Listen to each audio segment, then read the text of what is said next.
Kita tinggalkan informasi kriminal, sekarang kita beralih ke informasi ringan. Ini banyak cara agar bisa jadi pahlawan, termasuk cara sederhana yang dilakukan Bupati Kulon Progo, Daerah Istimewa Yogyakarta. Ia sengaja mengabulkan permintaan seorang wanita hamil yang ngidam ingin naik mobil bupati. Laila Umi Karimah, warga Kedunggong, Kapanewon Wates, Kabupaten Kulon Progo, tidak menyangka keinginannya menaiki mobil bupati terkabul. Bahkan, Laila didampingi langsung Bupati Kulon Progo Sutejo saat menjajal mobil dinas itu berkeliling alun-alun Wates. Cita-cita menjajal mobil dinas orang nomor 1 di Kabupaten Kulon Progo muncul saat ia hamil 2 bulan. Bahagia, terharu, matur suwun Pak, Bu, boleh naik mobil AB1, terharu aja. Keinginan untuk naik itu mulai kapan itu Mbak? Sudah berapa hari atau berapa bulan? Sejak hamil 2 bulan. Sang pahlawan yang berhasil mewujudkan mimpi wanita 28 tahun itu tak lain adalah Bupati Kulon Progo. Tanpa pikir panjang, ia menyetujui untuk memenuhi keinginan warganya menaiki mobil dinas bupati. Terus terang spontanitas saya sangat terharu Mas. Betul saya sangat terharu. Istri saya juga sangat terharu mendengar maksudnya, keinginannya untuk naik mobil AB1C ini.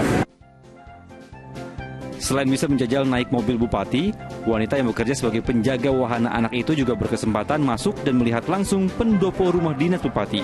Kristianto Nugroho melaporkan dari Kulon Progo, Daerah Istimewa Yogyakarta. Masya Allah, senangnya jadi Mbak Laila, beruntung sekali nih ya Mbak Laila bisa naik mobil bupati. Ini juga salah satu berita unik karena terbawa perasaan atau ngidamnya sang ibu, walaupun nggak umum tapi akhirnya dapat diwujudkan. Nah, yang ingin saya tanyakan Ustaz, seperti apa masa-masa kehamilan wanita yang dijelaskan dalam Al-Quran? Ya Mbak Pratiwi, ini luar biasa ya. Ternyata ngidam ini alamiah, naluriah seorang wanita yang sedang hamil. Tentu tidak ada masalah dengan ngidamnya. Tapi kita bahas secara Al-Quran. Al-Quran mengabadikan 2 ayat. Bagaimana kehamilan itu adalah merupakan satu aktivitas yang dimuliakan oleh Allah.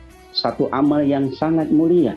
Karena berarti wanita yang hamil berarti menerima takdirnya, yaitu takdir dari Allah bahwa seorang wanita manakala berkeluarga, insya Allah dianugerahi oleh Allah keturunan. Proses keturunannya diawali dari kehamilan. Banyak hadis-hadis pula tentang keutamaan wanita hamil didoakan oleh malaikat-malaikat. Malam hari saat ia merasakan kepenatan, keletihan, juga mendapatkan pahala di sisi Allah Subhanahu wa Ta'ala. Saat kontraksi, ia dinilai seperti sedang sholat dan sedang berpuasa. Begitulah keutamaan bagi wanita yang siap menerima kodratnya, menerima takdir Allah, kehamilan, untuk kemudian nanti kelahiran anak yang soleh dan soleha. 2 ayat yang disampaikan oleh Al-Quran adalah di surat Luqman dan di surat Al-Ahqaf. Wa wasainal insan biwalidayhi hamalathu ummuhu kurhan wa hamluhu wa fisaluhu 30 syahra. Allah menyebut kata kurha, yaitu kesulitan. Demikian juga di ayat yang lain, wahnan ala wahnin, yaitu kepayahan dan keletihan. Tidak ada yang mengatakan hamil itu kemudahan. Hamil itu kata Al-Quran keletihan, kepayahan, kelemahan. Dan terus-menerus, waktu-waktu kehamilan adalah waktu-waktu sulit. Karenanya disitulah bagaimana seorang suami mendampingi, bagaimana keluarga mensupport, bagaimana teman-temannya juga memberikan supportnya. Kenapa? Agar ia tenang, mengarungi dan mengalami proses kehamilan tersebut sampai melahirkan.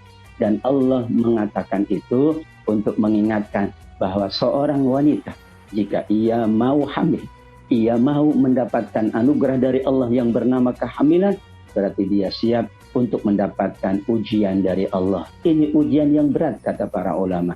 Kenapa ujian yang berat? Karena sepanjang waktunya 24 jam, ia membawa sang calon janin di dalam perutnya. Kemanapun pergi, apapun aktivitas yang dijalankan. Ibu tadi, ya seorang penjaga di sebuah wahana, tentu ia akan bawa anaknya. tidur pun dibawa, beraktivitas pun dibawa. Karena disitulah insya Allah letak kelebihan dari seorang ibu, keutamaan dari seorang ibu menurut Allah Subhanahu wa Ta'ala.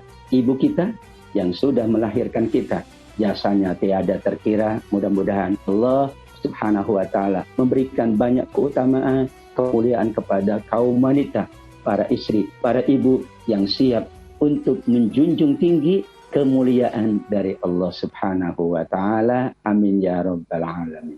Amin ya rabbal alamin. Itu kenapa istilah surga di telapak kaki ibu, karena memang perjuangan seorang ibu yang luar biasa selama mengandung bahkan sampai anaknya sudah dewasa ya Ustaz ya. Masya Allah. Masih